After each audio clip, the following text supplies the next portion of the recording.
Seguimos, hermanos, con el libro de los Hechos. Estamos ya en Hechos capítulo 19. Hechos 19. Se me ha hecho corto, la verdad. Aún queda de Hechos, pero se me ha hecho corto. Porque ya el siguiente domingo, si Dios así lo permite, estaremos en Hechos 20. Y estaremos cada vez más cerca del final de este libro de mucha bendición para nosotros. Que nos habla de la primera generación de cristianos, del pueblo de Dios, de gente que como nosotros pues también tenían una misión que Dios les había dado. Y no es una misión diferente, sino más bien es la misma misión que tenemos hoy en día. Id y haced discípulos. La misión no ha cambiado y gloria a Dios porque Él tampoco. Y como hemos visto domingo a domingo, hermanos, cuando el pueblo de Dios se mueve en obediencia, Dios obra. Pero el pueblo de Dios tiene que moverse en obediencia. Y estuvimos viendo la semana pasada el final de este segundo viaje misionero del apóstol Pablo. Hoy veremos el tercero, empezamos con el tercero. Recordamos que son varios viajes misioneros. Y aunque los de el directo no podrán escucharos, ¿alguno sabe cuántos viajes hizo Pablo? 3. ¿Alguien da más? ¿Alguien da menos? ¿Cuántos viajes hizo Pablo? 10, no, tampoco tanto. Hizo 3 viajes misioneros y un cuarto que fue a Roma, aunque este final de este no se nos narra, así que no estabas muy mal encaminada. 4 viajes, podemos decir, 4 grandes viajes. Estamos empezando el tercer viaje misionero de Pablo. Y nos vamos a ir de viaje con él. Nos vamos a un sitio, hermanos, en el que es una pasada, como decimos, ¿no? Porque se encuentra, al menos nosotros no lo podremos ver sino las ruinas, pero en ese entonces sí, se encuentra una de las 7 maravillas del mundo antiguo. ¡Wow! Pero no nos vamos de turismo, nos vamos con Pablo a ver qué es lo que ocurrió en Éfeso. Estamos en Hechos 19. Aunque también veremos un poco del 18. Dice Hechos 18, 24 al 28. Llegó entonces a Éfeso un judío llamado Apolo, natural de Alejandría, hombre elocuente y con sólidos conocimientos de la Escritura. Y había sido instruido en el camino del Señor, y como era de espíritu fervoroso, hablaba y enseñaba diligentemente lo concerniente al Señor, aunque solo conocía el bautismo de Juan. Comenzó pues a hablar con valentía en la sinagoga, mas cuando lo oyeron Priscila y Aquila le tomaron aparte y le expusieron con más exactitud el camino de Dios. Cuando Apolos quiso pasar a Acaya, los hermanos le animaron y escribieron a los discípulos para que lo recibieran. Y al llegar allá, fue de gran provecho a los que por gracia habían creído, porque con gran vehemencia refutaba públicamente a los judíos y demostraba por las Escrituras que Jesús es el Cristo. Tenemos aquí un pequeño inciso.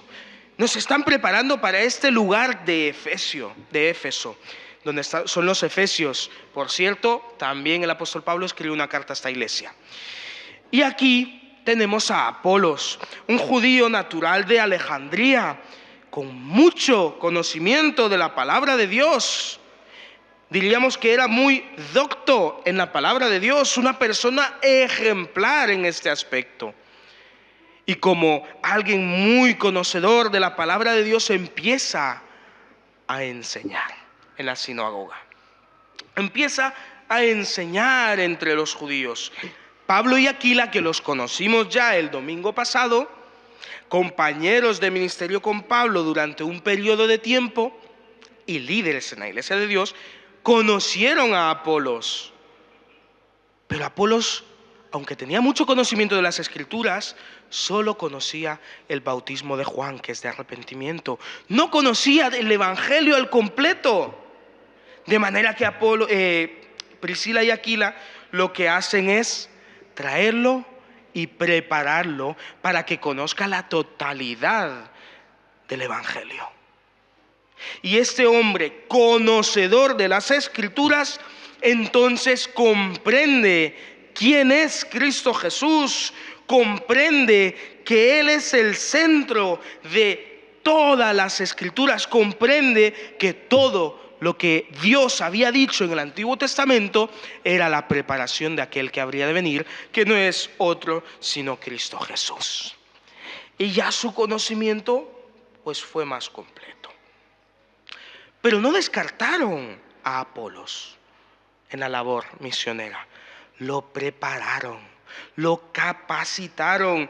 Y es que, hermanos, el discipulado es esencial en la vida de todo creyente, porque todo creyente es discípulo.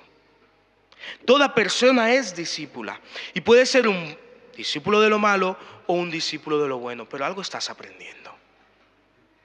Y el discipulado no es, como muchas veces nos hemos hecho a la idea, rellenar un formulario, un material y vernos de vez en cuando.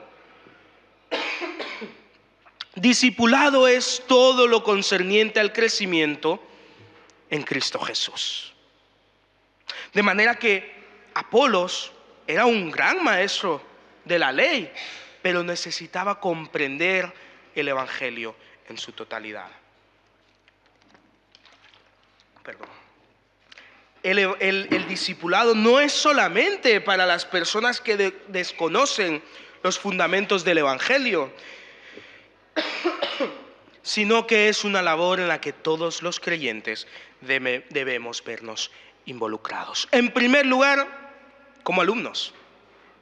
Un discípulo viene a ser sinónimo de alumno. Estamos aprendiendo la palabra de Dios. Todos y cada uno de nosotros aprendemos la palabra de Dios. Tenemos que venir a la palabra de Dios. Tenemos que mejorar en nuestro conocimiento de la palabra. Pero en segundo lugar, también como maestros. ¿Conoces la palabra de verdad? Pues no es un conocimiento que se debe quedar ahí. Tienes que enseñar también la palabra de Dios. En el hogar, por supuesto, es el primer lugar. Apolos era un hombre elocuente, era un hombre capaz, con una gran dialéctica, con una gran oratoria. Era un hombre muy coherente, era un hombre que hablaba muy bien, pero tenía que prepararse mejor. Por lo tanto, el Señor nos llama a prepararnos, a capacitarnos cada vez mejor. Para eso tenemos grandes maestros y para eso debemos siempre estar atentos a su palabra. Perdonad. Y una vez Apolo hubo conocido la palabra de Dios al completo, el Evangelio, entonces fue enviado en las misiones. Nos preparamos para enseñar, nos preparamos para llevar el mensaje de Dios, todos y cada uno de nosotros. Es verdad que Dios ha levantado evangelistas entre nosotros. Es verdad que Dios ha levantado maestros entre nosotros. Pero cada creyente debe ser capaz de enseñar la palabra de Dios y predicarla. Y compartirla y evangelizar. Y este llamado no es de unos pocos, sino de todos aquellos que formamos parte del cuerpo de Cristo Jesús. Por lo tanto, una vez Apolo fue perfeccionado en su conocimiento del camino del Señor, se propuso viajar a Acaya y ahí seguir predicando el Evangelio, y la Iglesia de Dios lo envió. Una vez capacitado, lo apoyó para que Cristo Jesús siguiese siendo predicado. Y así es como se nos introduce esta ciudad de Éfeso, donde habitan los efesios. Versículo 1, ahora sí, de Hechos 19. Mientras Apolos estaba en Corinto, Pablo, después de recorrer las regiones superiores, vino a Éfeso, donde halló a algunos discípulos y les preguntó: ¿recibisteis el Espíritu Santo cuando creísteis? Y ellos respondieron: ni siquiera hemos oído hablar del Espíritu Santo. Entonces dijo: ¿qué bautismo habéis recibido? Y ellos le contestaron: el bautismo de Juan. Dijo Pablo: el bautismo de Juan era de arrepentimiento, y le decía al pueblo que creyeran en aquel que vendría después de él, esto es, en Jesús. Cuando oyeron esto, fueron bautizados en el nombre del Señor Jesús. Después Pablo les impuso las manos y el Espíritu Santo vino sobre ellos y empezaron a hablar en lenguas y profetizar. En total eran unas 12 personas. De momento hasta aquí. Pablo comienza su tercer viaje misionero y entonces viene a Éfeso, donde había estado ya Apolos, y se encuentra con discípulos del Señor, con 12 personas que ya habían creído, que eran creyentes, pero como Apolos en su tiempo no conocían la totalidad del Evangelio y no conocían pues quién era el Espíritu Santo, el Señor de la iglesia. Pablo entonces los capacita también, les enseña también quién es el Espíritu Santo y reciben el Espíritu Santo. Con estos 12 personas y Pablo, el Señor va a hacer grandes obras en Éfeso. Porque el Espíritu Santo capacita a los creyentes para la labor que se nos ha dado. Sin Él no somos capaces, sin Él no podemos hacerlo. Gloria a Dios que nos ha dado su Santo Espíritu, que nos dirige, que nos fortalece y que es realmente quien hace la gran obra que Él nos ha dado. Versículo 8. Durante 3 meses Pablo habló en la sinagoga con valentía, debatiendo conversación acerca del reino de Dios. Pero como algunos se obstinaron en no creer y además intentaban desprestigiar ante la gente el camino del Señor, Pablo decidió separarse de ellos y formar un grupo aparte con los discípulos, a quienes instruía a diario en la escuela de Tirano. Esta situación se mantuvo durante 2 años, de manera que todos los que habitan en Asia, judíos y griegos, oyeron la palabra del Señor Jesús.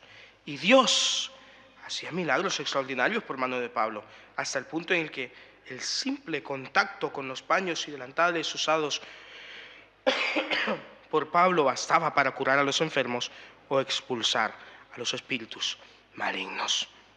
Dios se muestra en Éfeso con poder y se muestra haciendo milagros, maravillas, sanaciones y expulsiones de demonios.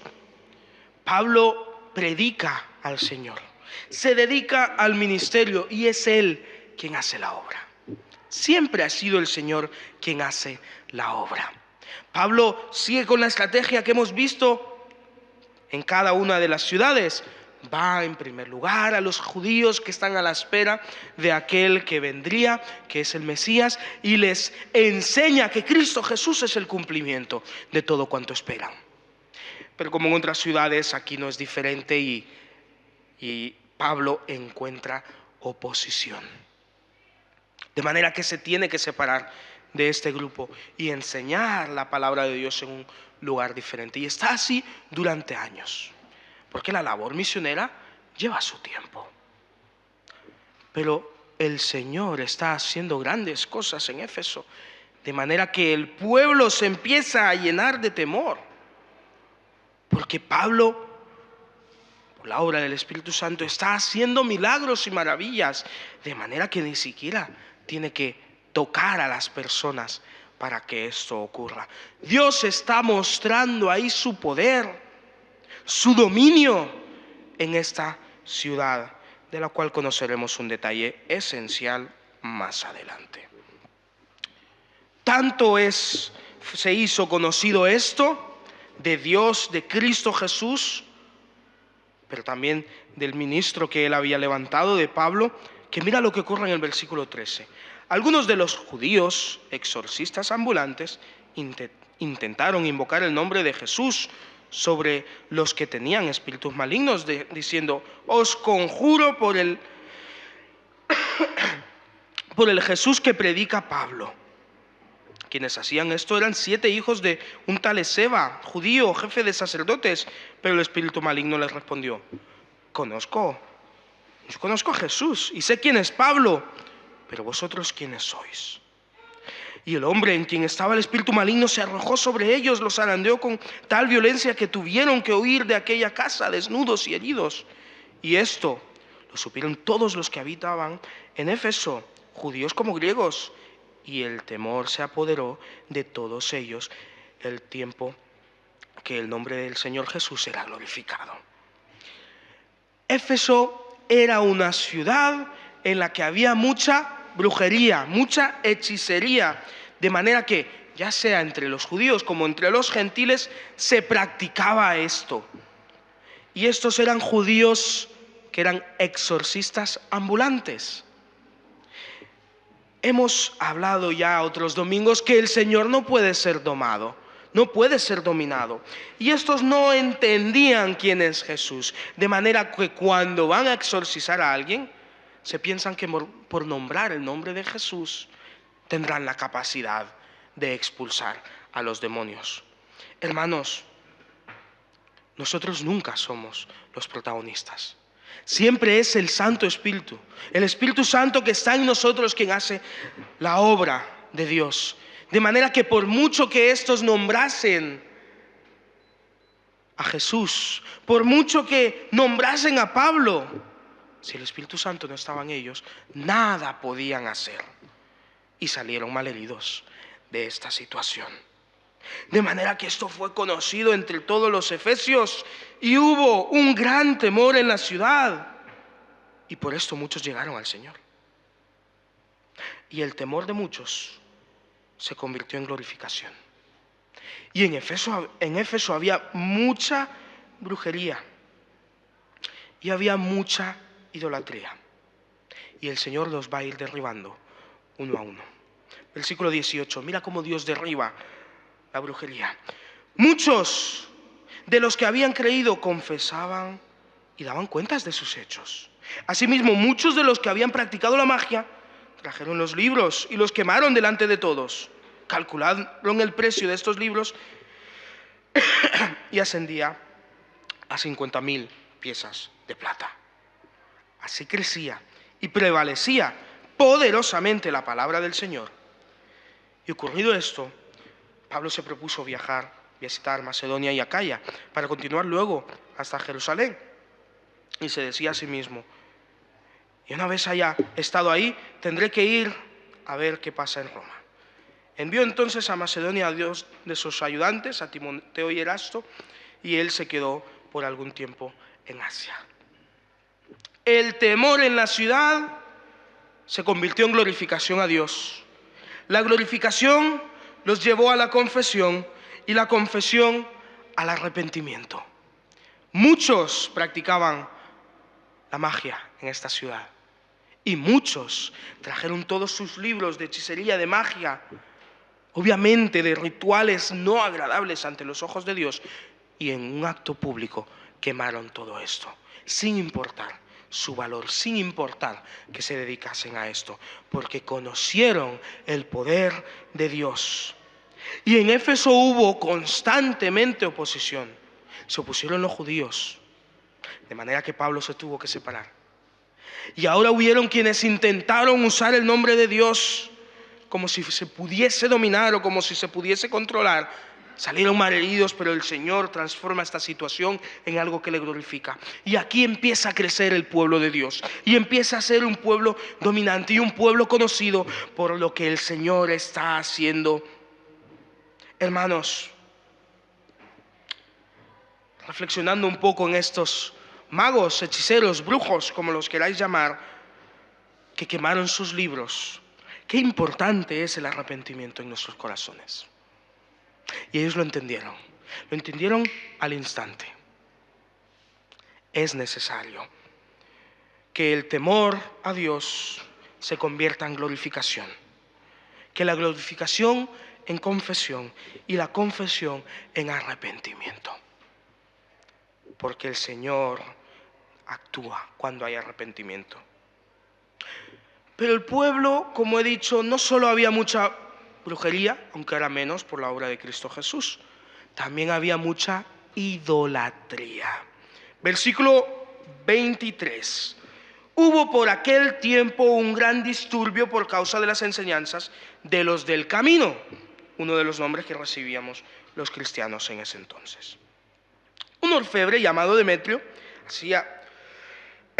haciendo réplicas en plata del templete de Diana, proporcionaba generosos beneficios a los artesanos. Demetrio reunió a los artesanos y a los obreros del mismo oficio y les dijo: ya sabéis que nuestra prosperidad depende de nuestro oficio, pero estáis viendo y oyendo que ese tal Pablo no solamente en Éfeso, sino en casi toda Asia está consiguiendo convencer a mucha gente, diciendo que no son dioses los que se hacen con las manos, de modo que no solamente trae consigo el riesgo de desacreditar nuestra profesión, sino que de que se pierde el respeto al templo de nuestra gran diosa Diana, y ese es el culto que actualmente se rinde en toda la provincia de Asia y en el mundo entero. Te dije al principio que en este viaje que hemos hecho en Éfeso, veríamos una de las 7 maravillas del mundo antiguo. Es el templo de la diosa Diana. Es el templo de la diosa Artemisa, también es otro de los nombres que recibe. Una auténtica maravilla arquitectónica y de ingeniería, pero un lugar de culto a una deidad falsa. Y dentro de los rituales que se llevaban a esta diosa, estaba una vez al año, el 25 de mayo, llevar en procesión las imágenes de esta diosa, aparte de los rituales diarios que se hacían. De manera que aquí había muchos artesanos que esculpían estas imágenes de la diosa Diana, de la diosa considerada por ellos de la naturaleza, los animales y la fertilidad. Era una actividad normal, común, central para la economía de esta ciudad.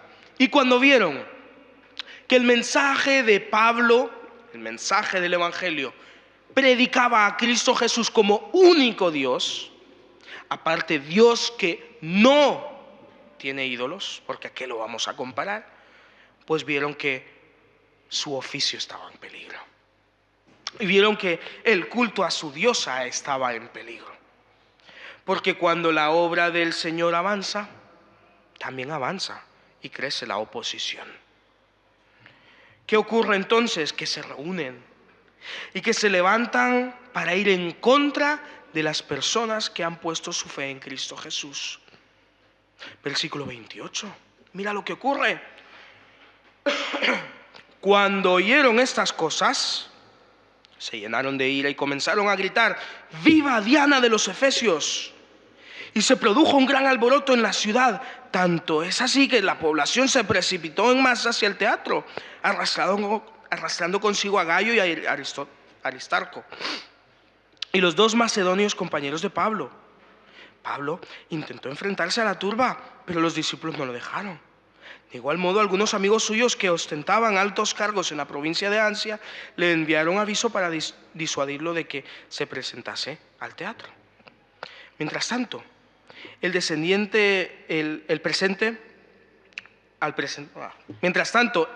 el desconcierto reinaba entre la multitud. Unos gritaban una cosa, otros otra, pero la mayor parte de ellos ignoraban por qué se habían reunido.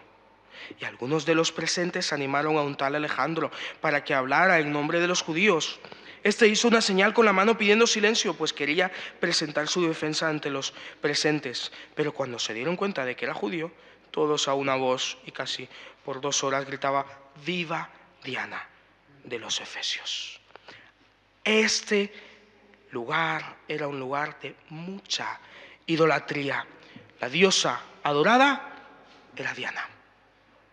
Hasta hoy en día se conservan imágenes esculpidas de esta diosa. De manera que el pueblo en su totalidad se reúne y todos juntos gritan: grande es Diana de los Efesios, porque ven que el Evangelio está creciendo. Cuando la obra del Señor avanza, la verdad es que también avanza la oposición. Pero veremos que la oposición avanza, pero el Señor sigue estando bajo control. Versículo 35. Y una vez que la muchedumbre se calmó, el escribano dijo: Efesios, ¿hay alguien que no sepa que la ciudad de Efesio es guardiana del templo de la gran diosa Diana y de su imagen venida del cielo? Puesto que esto es innegable, es necesario que os calméis y no actuéis de forma temeraria, porque estos hombres que habéis traído no son sacrilegios ni blasfeman contra vuestra diosa. Si Demetrio y los artesanos que están con él tienen motivo de queja alguna, tenemos tribunales y también procónsules, que cada cual haga allí sus respectivas demandas. Y si tenéis alguna otra demanda, eso puede resolverse en una asamblea legal constituida. Pero al alboroto de hoy corremos el peligro de ser acusados de sedición, ya que no existe causa alguna por la cual podemos justificar una reunión como esta. Y habiendo dicho esto, se disolvió la reunión. Ojo, no fue una reunión leve, no fue un alboroto leve, estuvieron por horas acusando a los hijos de Dios. Por horas, dice en la segunda parte, en el 34, casi por 2 horas, gritando, ¡viva Diana de los Efesios! La idolatría estaba arraigada en este lugar. La oposición crecía porque el evangelio avanzaba. Pero hermanos, Dios bajo ninguna circunstancia y en ningún momento puede ser limitado y su evangelio no puede ser detenido. Y la turba podía haber matado a los hombres de Dios, podía haber terminado con todos los que habían creído en Dios, pero Él nunca pierde el control. De manera que uno de estos pide la mano. Uno de estos les anima: no toméis acción por vuestras manos, tomad acciones legales. Y la turba se tranquiliza. Y los hombres de Dios no reciben ningún daño. Lo normal habría sido que en ese lugar fuesen asesinados y ajusticiados. Pero el Señor no puede ser limitado, ni el evangelio puede ser detenido. De manera que Él calmó a estas personas. Por supuesto, la iglesia tuvo que seguir creciendo. La iglesia tuvo que actuar en este lugar en el que había hechicería, magia, y en el que había idolatría. Pero viendo a nuestra realidad actual, ¿no se enfrenta acaso la iglesia hoy a retos similares? ¿Acaso la sociedad en su totalidad no está en contra del evangelio de Cristo Jesús? ¿Acaso no estamos yendo a contracorriente? ¿Acaso la oposición no ha crecido? Pues hermanos, el ministerio que Dios nos ha dado sigue siendo el mismo. Y el contexto en el que nos movemos no es tan distinto. Gloria a Dios que Él no ha cambiado. Porque así como Él levantó a Apolos para que predicase y lo preparó para que conociese todo el evangelio, ha levantado también personas en este lugar. Así como trajo su Santo Espíritu a los que aún no habían terminado de conocer el evangelio y recibieron el Espíritu Santo, fueron bautizados por el Espíritu Santo y ahí se levantó una iglesia.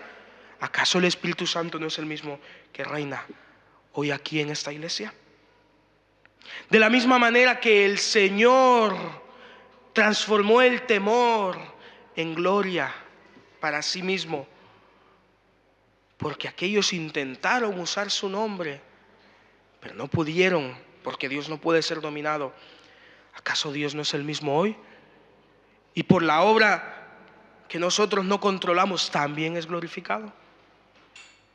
De manera que aún hoy en día no hay personas que se arrepienten, que traen todo aquello que los ataba y lo queman. Y se levanta ahí un pueblo de Dios. ¿No es lo que ha ocurrido en nuestros corazones? Y aunque el pueblo en su totalidad se levante en nuestra contra y nos lleve para ser ajusticiados, Dios no sigue estando al control. Y aun si se llevase en nuestra vida, ¿no es acaso de Dios ya? ¿Qué esperamos del Señor, hermanos? Porque a veces trabajamos para Él sin esperar fruto. Trabajamos en obediencia, pero no con fe. Y desde luego que la ciudad de Éfeso era uno de los grandes retos de ese mundo antiguo, donde había idolatría profunda,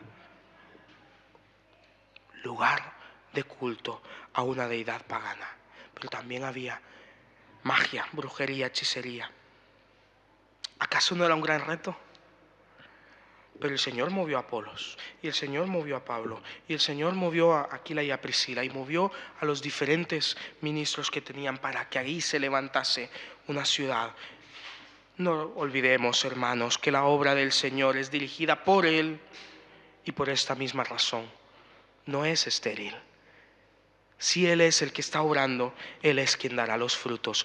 Nosotros obedezcamos y actuemos. ¿Qué esperas del Señor?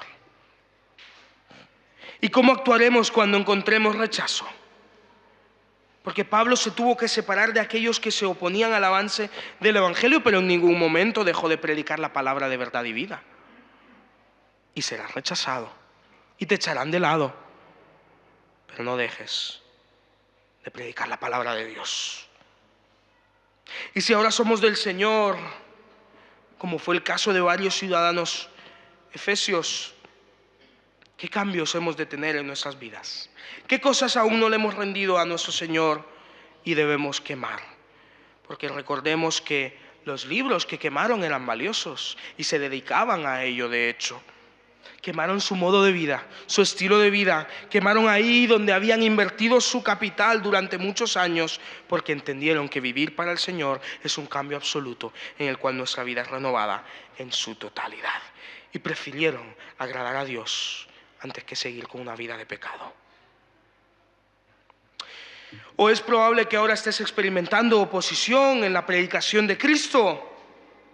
Te pregunto, ¿has llevado esa situación en oración ante el Señor? Porque Pablo y el resto de los que ahí obraban para el Señor tuvieron que depender plenamente de Él. De otra manera, la obra no podía haber sido hecha. Recuerda que nosotros somos simples herramientas en manos del Dios Todopoderoso. Y eso es lo maravilloso del Evangelio y del llamado que Dios nos ha dado, que no depende de nosotros, sino de aquel que es poderoso para transformar, para salvar. Y te pregunto, última pregunta, ¿has visto la mano de Dios en medio de la oposición? Porque si ese es el caso, no olvides compartir lo que Dios ha hecho en tu vida. Esto nos fortalece. Esto es parte de ser iglesia. Mucho que aprender, mucho que reflexionar por lo que Dios hizo ahí en la ciudad de Éfeso. Ahí se levantó una iglesia en medio de alborotos, en medio de idolatrías, en medio de oposición, porque el Señor es poderoso para levantar pueblo donde no hay pueblo. Que todo esto el Señor lo traiga a nuestra realidad y nos ayude a reflexionar en qué quiere Él para cada uno de nosotros. Padre Santo, grande reto nos has dado, Señor. Porque, oh Padre, mucha es la oposición que el enemigo pone para con tu iglesia. Pero tu palabra nos enseña que tú eres mayor que el mundo, que tú eres poderoso y victorioso sobre este mundo. Así que, Señor, ayúdanos a poner nuestros ojos en ti y no en la oposición. Ayúdanos, Señor, a esperar con fe que tú hagas la obra preciosa en este pueblo. Pero esperar en fe es esperar actuando en obediencia. Y tú nos has llamado a predicar el Evangelio. Y, Señor, este pueblo también tiene mucha idolatría. Y en este pueblo también muchos han puesto su fe en supersticiones, en sí mismos, en dinero. Y muchos, Señor, te rechazan y escupen tu nombre, oh Padre. Pero tú eres el mismo que aquel poderoso que se mostró en Éfeso. Y confiamos plenamente que te mostrarás aquí en Orihuela y en el mundo entero, oh Señor. Y Padre, no somos más, pero tampoco somos menos que aquellos que tú levantaste en Éfeso. Pero ayúdanos a crecer en el conocimiento bíblico.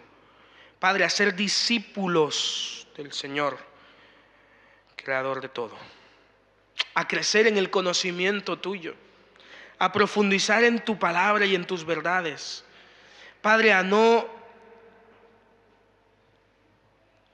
desesperanzarnos, Señor, porque eres un Dios que trae esperanza. Y Padre, en medio de la tribulación, en medio de la prueba, en medio de la oposición, hemos visto y podemos cada uno de nosotros testificar como tú, oh Señor, has mostrado tu poder. Pero Padre, ayúdanos también a dejar todo aquello que no te agrada atrás, quemarlo atrás, que no lo queremos más en nuestra vida. Ayúdanos a reflexionar en aquello que tú quieres para con nosotros. Padre, te pedimos que nos ayudes en nuestro diario vivir, a actuar en coherencia con aquello que cantamos, que decimos, que predicamos y que estudiamos en tu palabra. Padre, queremos ser personas que encarnan, oh Señor, tu carácter. Y Señor, gracias porque nos has llamado para el ministerio. No solo nos has hecho un pueblo, sino también un pueblo con una misión. Por eso, Señor, te glorificamos y te alabamos, te agradecemos en todo. En el santo nombre de Cristo Jesús. Amén.